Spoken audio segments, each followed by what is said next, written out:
Okay, one more nutritional essential that your immune system has to have to work properly, and that's zinc. The simple little mineral zinc, just as important as calcium, just as important as the vitamin C complex for your immune system to function properly on a daily basis. And zinc is so critical for so many different things in the body.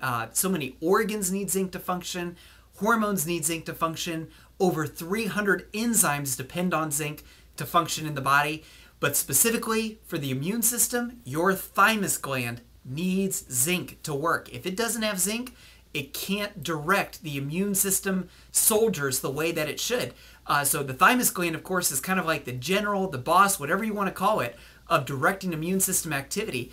And the main hormone that the thymus makes that you have to have zinc for is thymulin. Thymulin influences T cells, natural killer cells, and it's been well documented that if you're deficient in zinc, thymulin is not going to work properly. And that is one of the biggest tools you have in your immune system arsenal. So unfortunately, just like calcium, just like the vitamin C complex, so many of your patients are depleted or have suboptimal status of zinc in their body. So all the immune essentials, basically, I mean, this is cruel and ironic, but your patients have huge trouble with all three of the immune system essentials: calcium, vitamin C complex, and zinc. Why do we have problems with zinc? Many reasons, but here's some of the big ones. Number one is the major dietary source of zinc in the American diet is red meat.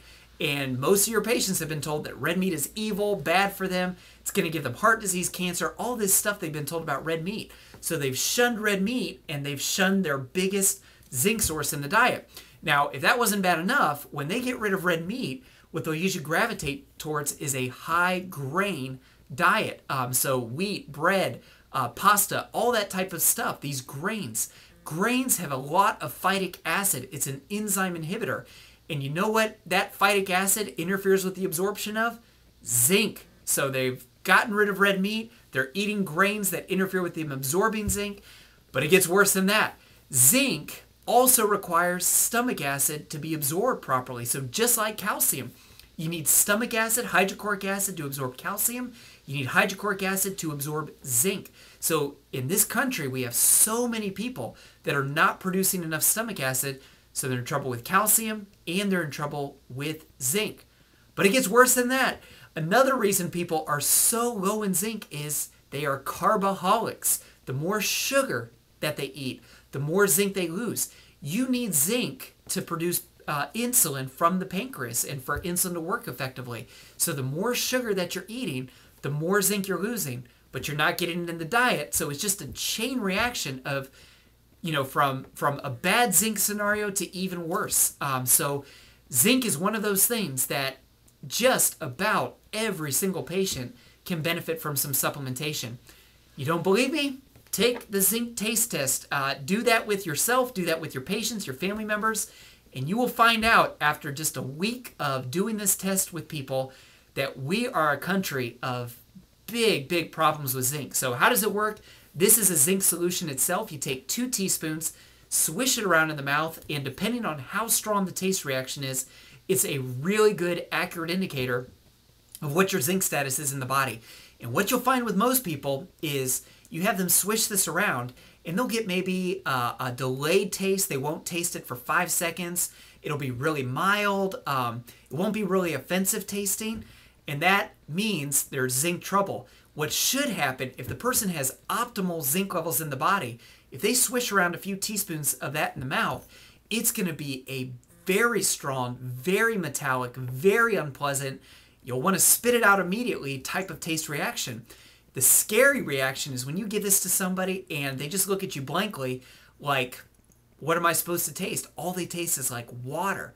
That means that zinc is probably really low in the body. So the zinc taste test, it's a really good indicator. And the proof of this working is if you put somebody on solid zinc support after a month, if you have them retake this zinc taste test, they're going to want to spit it out right away. It's going to taste really metallic, really strong. So this is so inexpensive to do, but such an important tool to assess zinc status, which is an immune system essential. So you got to use this. Use it with yourself. Use it with your patients. Now, what's the most effective way to supplement zinc? Well, first, you want them eating zinc sources in the diet. You want them getting, more red meat or oysters if that's the case. If they're vegetarian, they're going to have to be eating a lot of pumpkin seeds to get that zinc.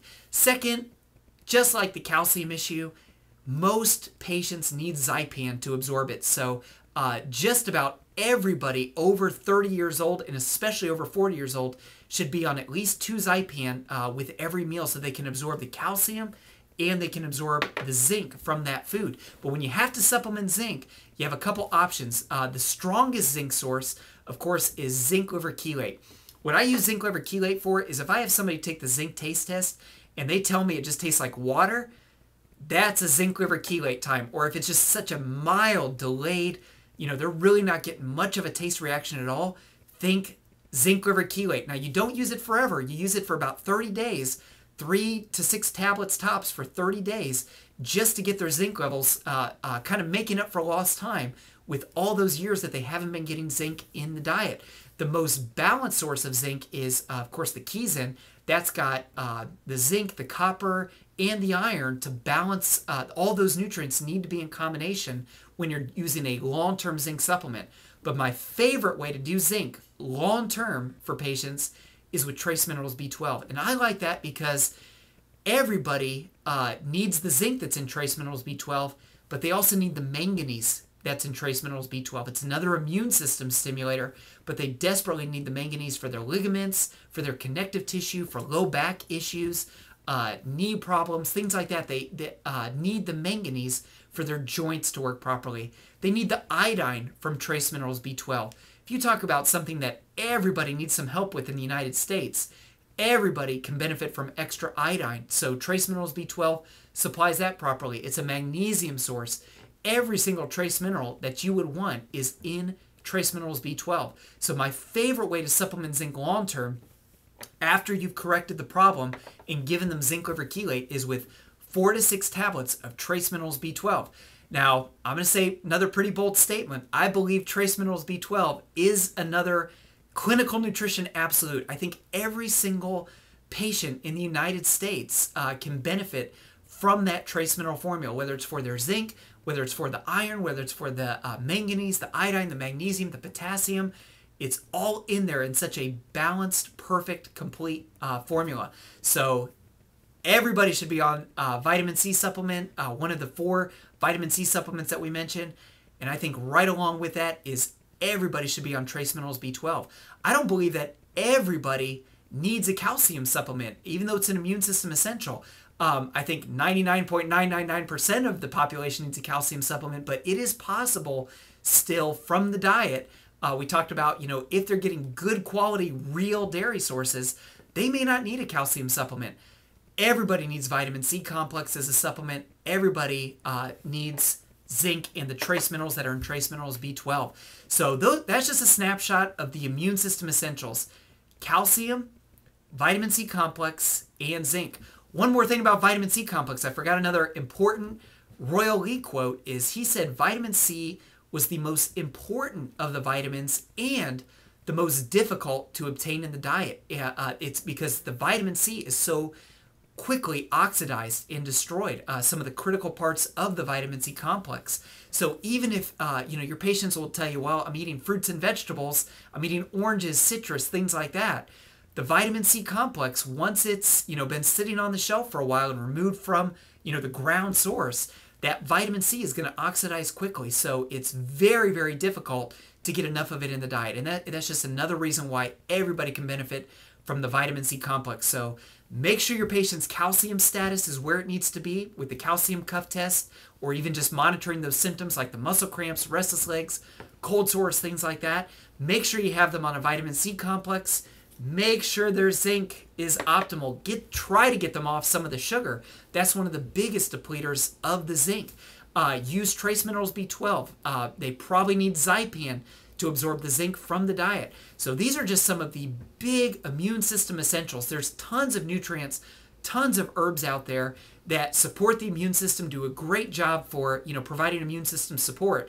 But those three things that we talked about, calcium, vitamin C, zinc, those are the make or break nutrients. If you don't have those things in the body, the immune system can't work. So I hope that inspires you to really give your patients solid, good immune system foundations for this cold and flu season. And the next video, we're going to talk about those big gun immune system cannons that you got to pull out when it's too late.